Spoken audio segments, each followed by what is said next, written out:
Hey, what's going on, Sarah? So instead of typing a bunch of stuff, I'd rather do a little video um, along with a little visuals so you could kind of more or less see what I'm talking about. Okay. I read your whole thing, so it looks like you're using some kind of a controller, which is an XDJ, I think. I don't know anything about controllers, but from my understanding, I saw a picture of it online. So the XDJ somewhat has the same functionality as a CDJ. Okay. The other thing I don't know is how long you've been playing and if you know how to mix by ear. Okay. So I'm just going to assume that you know how to mix by ear. Okay. And even if you don't, this will still be helpful. Okay, so let's just go back. Let's just assume you don't know how to mix by ear. Let's just start with that. Okay, mixing by ear, you're gonna have to learn if you want to. I know you don't have the 1200s. You bought, which seems to be some kind of a digital type of turntable that plays vinyl. Okay, I'm not too familiar with the turntable that you bought. I saw a picture of it online, but it could play vinyl and it kind of acts like a vinyl. There's some other buttons that I saw that I'm not too familiar with, so that's why I said the word digital. But anyway, same function. Okay, this is obviously the 1200. So if you don't know how to mix by ear, obviously you're going to have to learn how to mix by ear if you want to play vinyl. Okay, there's just no way around that. Okay, so mixing by ear, or shall I say learning how to mix by ear, it doesn't matter if you learn it on this or on this. Learning how to mix by ear has nothing to do with this or this. Okay, if you learn how to mix by ear on a digital player, on a controller or CDJ, then you'll be able to mix on vinyl. Okay, so if you start reading comments and people saying that you have to learn how to mix on this first, so you could, before you start using this, in the context of knowing how to mix by ear, when you're using this, you can still mix by ear if something goes wrong, whatever. Okay, that's cool. But if they say that that the only way to learn how to mix by ear is by this, that's complete bullshit. Okay, mixing by ear has nothing to do with this or this. Mixing by ear has everything to do with listening, and the most important thing, knowing how to count beats.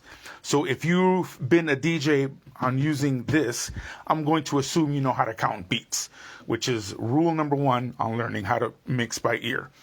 Okay, so basically learning how to mix by ear is just practice.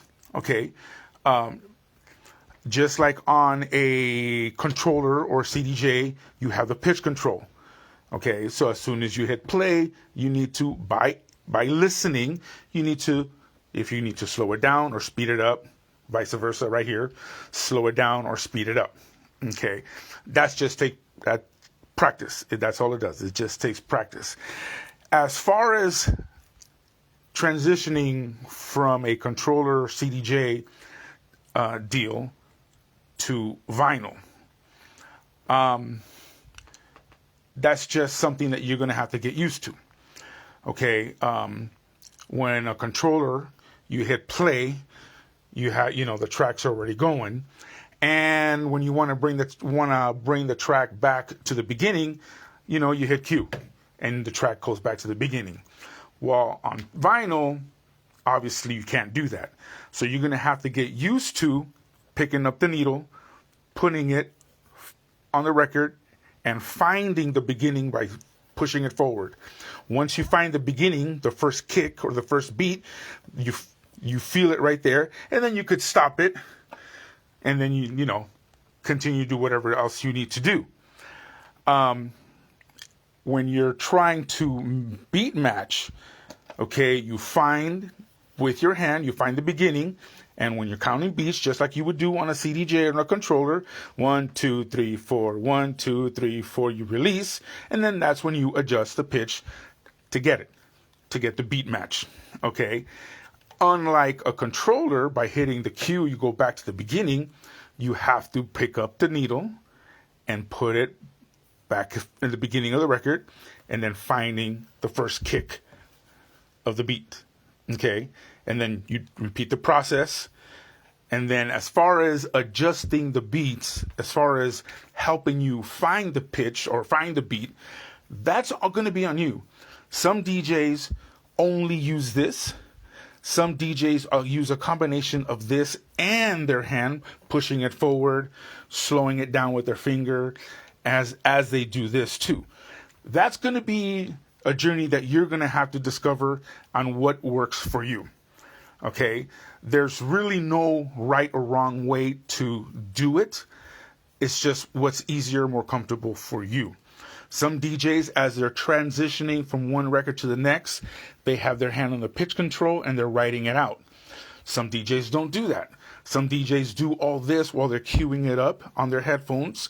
And then once they find the beat and they let the record go, they don't touch this anymore unless they really, really have to. But that's going to be on you. Okay, that's going to be 100% on you on what style of mixing or what technique of mixing you find easier or more comfortable. Okay, but that's pretty much it. All I could tell you, you're just going to have to get used to picking up the needle, putting it back to the beginning of the record, pushing the record forward, finding the beat on your headphones, and listen to the beat, the first kick. And once you find the first kick, then you let it go. And you let it go, and then depending on how much the needle has moved forward, you could spin it back to the beginning or pick up the needle and put it in the beginning of the record and then push it forward until you find the first kick. Okay, so that's going to be the big thing that you're going to have to get used to. Okay, with this, you never had to pick anything up.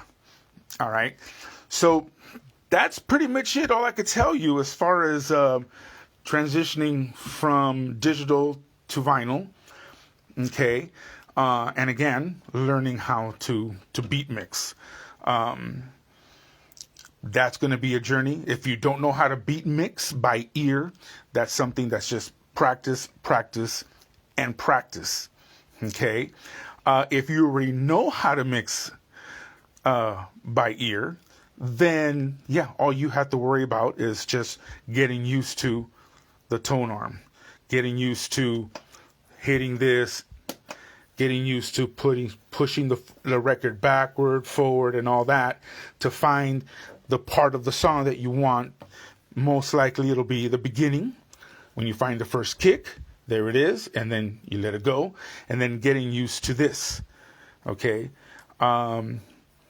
You will find, like again, I don't know the turntable you have, but on the 1200s, the pitch control is pretty tight. On these things, they're a lot looser. So that's going to be an adjustment also, because if you are using the pitch control on a CDJ or a controller, okay, you're going to notice that the pitch control on the turntable, at least on the 1200s, I don't know about the one you have, it's a lot tighter. Most DJs, I assume, they prefer the pitch control a lot tighter. Me, that's one of the things I don't like about the CDJs is that the pitch control is pretty loose, because as soon as you put your hand on it, it's already, this is already moving just by already just touching it. Opposed to a 1200, you could put your whole hand on it and this won't move. Okay, so that's one of the things I really don't like about the CDJs, is that the pitch control is pretty loose. But anyway, yeah, so that's pretty much it. I hope I answered something. If not, let me know, and then I'll see what else I could help you with. But that's pretty much it. All right.